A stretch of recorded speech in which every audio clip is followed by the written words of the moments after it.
Hello everyone.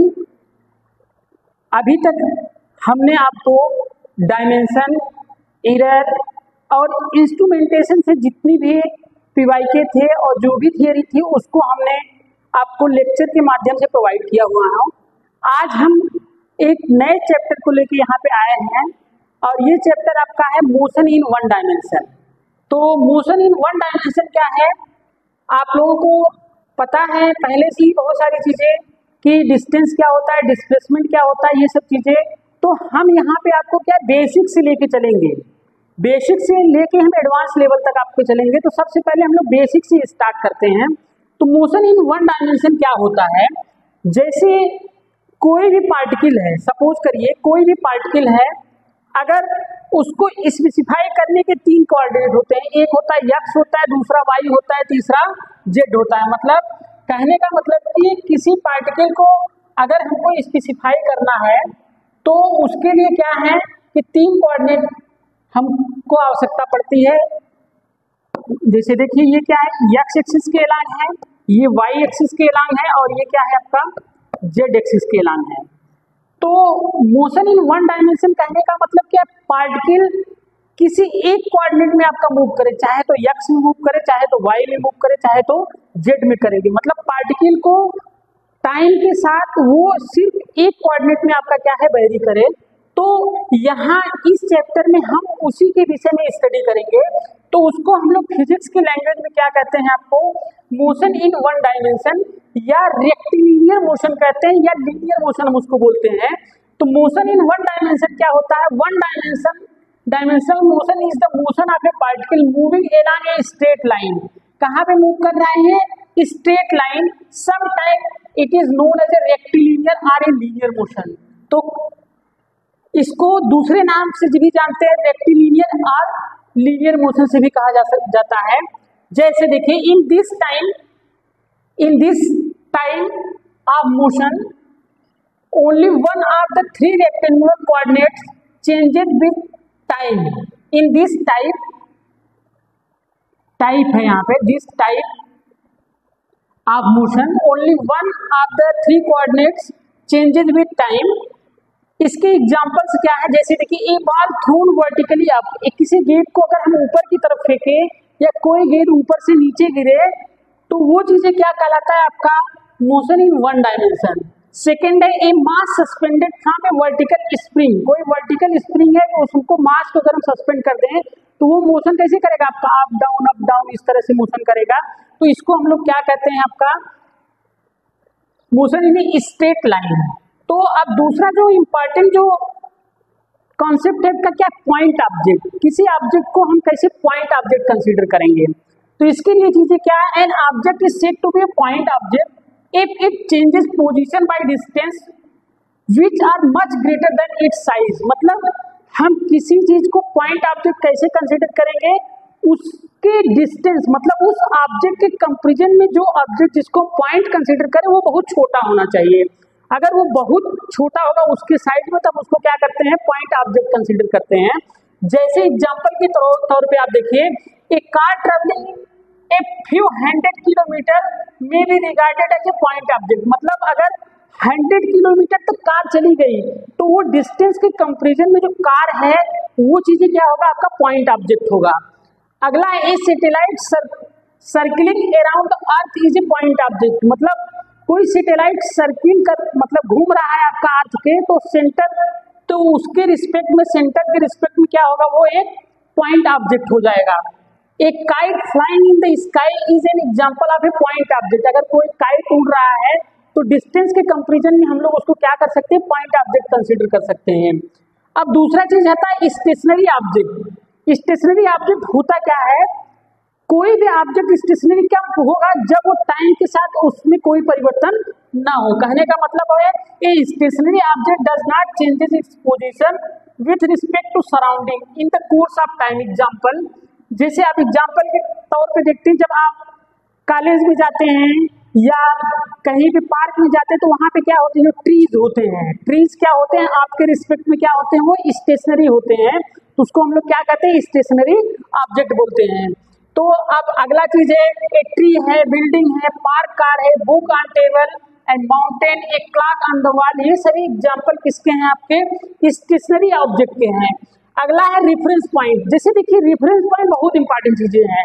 Reference point अगर आप define करेंगे तो उसके रिस्पेक्ट में किसी चीज को हम लोग डिफाइन करते हैं। जैसे सपोज करिए कि दो व्यक्ति हैं, दोनों ट्रेन में चल रहे हैं, तो पहला व्यक्ति ए है, दूसरा व्यक्ति क्या है? बी है, मतलब दोनों ट्रेन में ही चल रहे हैं।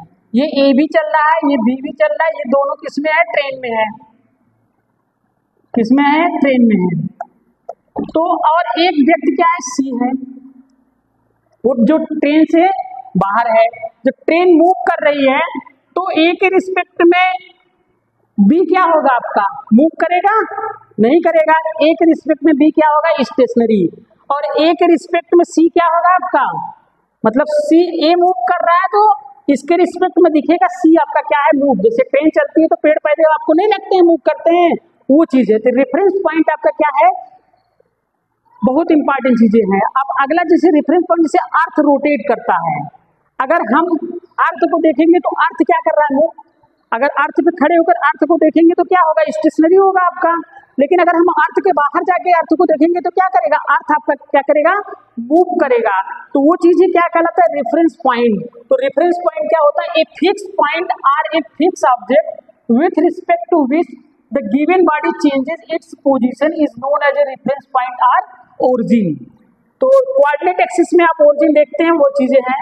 A stationary point on the road side is a reference point for a determining of car moving. An airport is a reference point for a describing the motion of an airplane taking off. The centre of the earth can serve as a reference point for a satellite. जो earth का centre है वो reference point होगा जो orbiting satellite कर रहा है उसके कंपैरिजन में। अब देखिए अगला जो कॉन्सेप्ट है आपका क्या है? डिस्टेंस। ये देखिए बहुत इंपॉर्टेंट। आज हम सिर्फ दो कॉन्सेप्ट के विषय में यहाँ पे डिस्कस करेंगे। एक डिस्टेंस, दूसरा क्या है? डिस्प्लेसमेंट। तो डिस्टेंस क्या है? आपका पता है स्केलर क्वांटिटी है, मतलब ये सिर्फ मैग्नीट्यूड की बात करता है। तो डिस्टेंस होता क्या है? Distance travelled by N object is the actual path length between the initial position and final position of object. मतलब ये क्या होता है कि अगर कोई ऑब्जेक्ट ए से बी तक जा रहा है, वो एक्चुअल में क्या होता है? एक्चुअल पाथ होता है, वो कैसे कैसे चला है उसको पूरा कंसीडर करेंगे। तो इसको हम लोग क्या कहते हैं? डिस्टेंस। अब जैसे एग्जांपल के तौर पे देखिए डिस्टेंस के केस में क्या होता है? For a moving particle distance can never be negative और जीरो। अगर कोई पार्टिकल मूव कर रहा है तो उसका डिस्टेंस कभी भी आपका जीरो और निगेटिव नहीं हो सकता, मतलब हमेशा डिस्टेंस क्या मिलेगी? आपको पॉजिटिव मिलेगी। दूसरा चीज है for a motion between two point distance depend on actual path and so can have many values. तो यहाँ पे डिस्टेंस में क्या होगा आपका कि कई पाथों से गुजरते हुए जाएगा, तो यहाँ पे क्या कह सकते हैं? मेनी वैल्यूज फंक्शन है, मतलब क्या है? इसमें बहुत सारे वैल्यू आपके आ सकते हैं। दूसरा है for moving particle distance can never decreases with time. अगर पार्टिकल मूव कर रहा है तो डिस्टेंस कभी भी आपका डिक्रीज नहीं करेगा। Its SI unit is metre, dimension is L, it is a scalar quantity. It is a scalar quantity. ये क्या होगा? एक स्केलर क्वांटिटीज होगा। एग्जांपल देखिए यहाँ पे, if a particle start from A and reach to C through a point B as shown in the figure. मतलब एक पार्टिकल स्टार्ट कहाँ से कर रहा है? ए से सी तक जा रहा है। पहले ए से क्या किया? बी तक आया, कितना चला? 3 मीटर चला। फिर बी से सी तक गया तो कितना चला आपका? 4 मीटर चला। तो टोटल वो डिस्टेंस कितना ट्रेवल किया? 3 + 4 कितना हो जाएगा? 7 मीटर। कितना ट्रेवल किया वो आपका? 7 मीटर। ये चीज क्या होगा? आपका डिस्टेंस होगा, मतलब एक्चुअल पाथ कितना ट्रेवल कर रहा है वो चीज क्या कहलाता है? डिस्टेंस। अब इसको हम लोग देखते हैं डिस्प्लेसमेंट क्या होता है। ये क्या होता है? वेक्टर क्वांटिटी होती है, मतलब ये वेक्टर होता है। तो ये चीजें क्या होता है? डायरेक्शन पे भी डिपेंड करता है। तो डिस्प्लेसमेंट ऑफ एन ऑब्जेक्ट में be defined as the shortest distance between the initial position and the final position of moving object in the given interval of time is known as a displacement of the object. मतलब क्या होता है? Displacement क्या होता है? सबसे shortest path होता है। शॉर्टेस्ट पाथ कहने का मतलब क्या है कि अगर कोई फार्मर है तो वो खेत के सपोज करिए एक कार्नर पे खड़ा है, इसके बाद क्या है? उसको दूसरे कार्नर पे जाना है, तो 4 कार्नर है सपोज करिए, ये मान लीजिए खेत है उसका, तो ये चीजें यहाँ पे खड़ा हुआ है वो, और उसको जाना है क्या है, यहाँ पे जाना है, बी पे जाना है, तो फार्मर क्या करेगा, डिस्प्लेसमेंट के केस में क्या होगा, फार्मर तो ए से यहाँ तक सी तक नहीं आएगा, तो उसके लिए सबसे शॉर्टेस्ट पाथ क्या होगा, यही वाला पाथ होगा ना। तो ये चीज क्या कहलाता है आपका, डिस्प्लेसमेंट कहलाएगा। क्या कहलाएगा, डिस्प्लेसमेंट। जैसे ऊपर वाले एग्जांपल में देखिए, अगर आपसे पूछे डिस्प्लेसमेंट कितना होगा, तो डिस्प्लेसमेंट अगर पूछ रहा है आपसे डिस्प्लेसमेंट, तो आप क्या बताएंगे यहाँ पे, तो ये 3 मीटर, ये मतलब डिस्प्लेसमेंट इसका क्या होगा, direct AC is equal to Pythagoras प्रमेय से करेंगे यहाँ पे 3 का स्क्वायर प्लस 4 का स्क्वायर मीन्स कितना हो जाएगा, 9 + 16 25, कितना आ जाएगा 5, मतलब डिस्प्लेसमेंट कितना हो जाएगा इस केस में 5, जबकि डिस्टेंस कितना है आपका 7। तो ये इस तरह से कह सकते हैं डिस्प्लेसमेंट जो क्या है वो शॉर्टेस्ट पाथ है, और डिस्प्लेसमेंट इज इक्वल टू क्या कह सकते हैं, final position minus initial position, मतलब D इज इक्वल टू क्या होगा, XF माइनस XI, यह मतलब क्या है फाइनल, I मतलब क्या है आपका इनिशियल। और दूसरा चीज है डिस्टेंस हमेशा ग्रेटर आर इक्वल आपके किसके होगा, मैग्नीट्यूड ऑफ डिस्प्लेसमेंट के होगा। For a moving object displacement can be 0 or negative, मतलब 0 भी हो सकता है, नेगेटिव भी हो सकता है। आप इस इक्वेशन से आप समझ सकते हैं, अगर XF is greater than XI है तो D इज इक्वल टू क्या मिलेगा आपको, पॉजिटिव। अगर हम दूसरा कंडीशन करें XF इज लेस देन क्या है आपका XI, तो D इज इक्वल टू क्या मिलेगा, नेगेटिव। तीसरा कंडीशन है अगर हम XF is equal to XI करें तो D इज इक्वल टू क्या मिलेगा आपका 0, मतलब डिस्प्लेसमेंट आपका क्या हो सकता है, 0 भी हो सकता है, पॉजिटिव भी हो सकता है और नेगेटिव भी हो सकता है। Displacement is a single valued, ये सिर्फ इनिशियल और फाइनल पोजीशन पे डिपेंड करता है, इसलिए इसको हम लोग क्या कहते हैं, सिंगल वैल्यूड बोलते हैं। For a moving particle displacement can B decreases. Above example के केस में डिस्प्लेसमेंट कैसे निकालेंगे वो हमने आपको बताया है उस तरह से। अब देखिए, अब यहाँ पे कुछ क्वेश्चन के माध्यम से हम आपको डिस्टेंस और डिस्प्लेसमेंट के कॉन्सेप्ट को एक्सप्लेन करेंगे यहाँ पे। तो देखिए यहाँ पे कुछ क्वेश्चन हम कंसीडर किए हुए हैं जिससे आपका कॉन्सेप्ट जो है डिस्टेंस और डिस्प्लेसमेंट का जो है वो क्लियर हो जाए।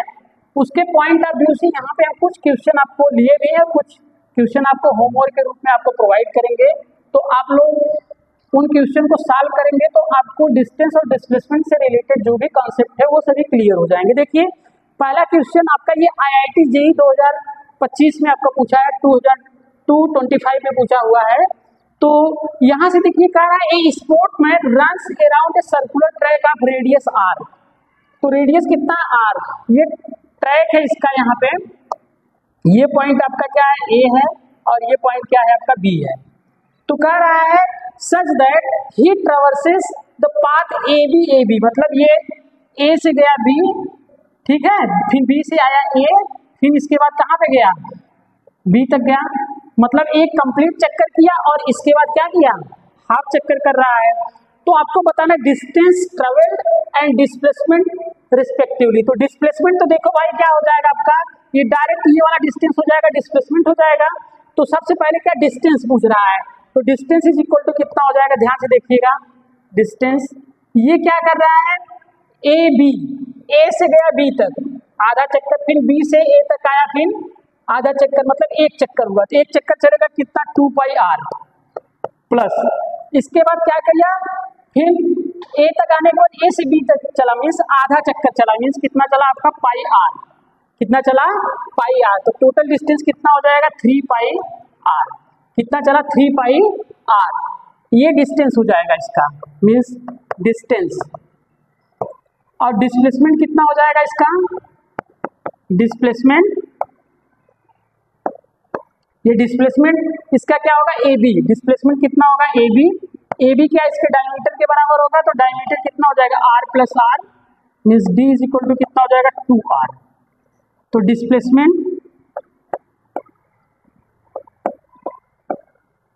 डिस्प्लेसमेंट आपका मान लीजिए यहाँ पे D डैश है, तो D dash is equal to कितना हो जाएगा 2R। तो आपसे पूछा है डिस्टेंस और डिस्प्लेसमेंट, तो डिस्टेंस है 3πr और आपका डिस्प्लेसमेंट है 2R, तो 3πr 2R, मतलब ऑप्शन नंबर आपका C क्या है, करेक्ट है, 3πr और 2πr। ये चीजें क्या था आपका, एक क्वेश्चन आपको दिए हुए थे, इसके माध्यम से आपको हम बताना चाहते थे कि ये जो ऑब्जेक्ट है इसका डिस्टेंस और डिस्प्लेसमेंट क्या होगा। इस तरह से आप देखिए यहाँ पे क्वेश्चन नंबर आपका नेक्स्ट क्वेश्चन लाए, an athlete complete 1 round of a circular track of a diameter 200 metre in 40 second, what will be displacement and distance travel at the end of 3 minute 20 seconds. तो यहाँ से देखिए displacement और distance आपको निकालना है।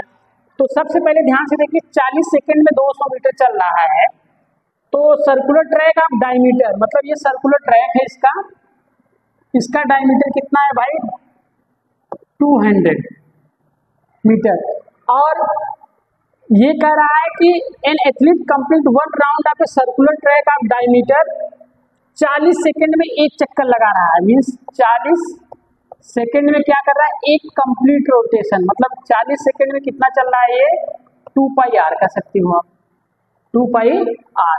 ये कह रहा है 3 मिनट और 20 सेकेंड में चल रहा है, तो 3 मिनट मतलब 3 × 60 + 20 में कितना चलेगा, तो ये कितना हो जाएगा 180 + 20 कितना हो जाएगा 200 सेकेंड। 200 सेकेंड में 40 सेकेंड को अगर हम डिवाइड कर दें तो कंप्लीट रोटेशन आ जाएगा, कंप्लीट रोटेशन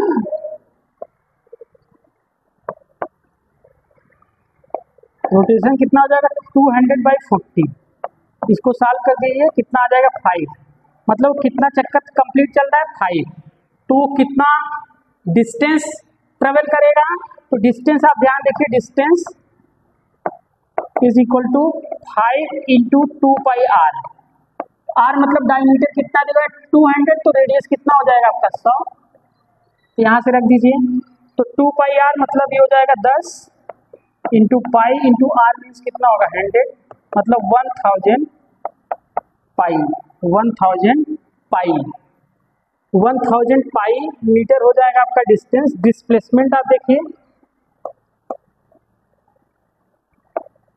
कंप्लीट रोटेशन कर रहा है, मतलब जहां से चला वहीं पे आ गया, तो डिस्प्लेसमेंट कितना हो जाएगा आपका 0, तो ऑप्शन नंबर क्या होगा ए इसका करेक्ट ऑप्शन हो जाएगा, ऑप्शन नंबर ए आपका क्या होगा करेक्ट हो जाएगा। तो ये आपके कॉन्सेप्ट है आपका डिस्टेंस और डिस्प्लेसमेंट कैलकुलेट करने के।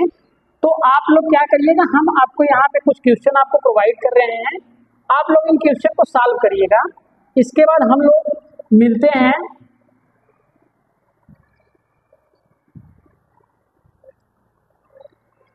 तो यहाँ पे हमने 2 क्वेश्चन को सॉल्व किया, इसके बाद और भी क्वेश्चन है, क्वेश्चन नंबर आपका 3 आप नोट कर लीजिए, इसके बाद क्वेश्चन नंबर आपके इतने हैं, ये सभी क्वेश्चन आप लोग नोट कर लीजिए।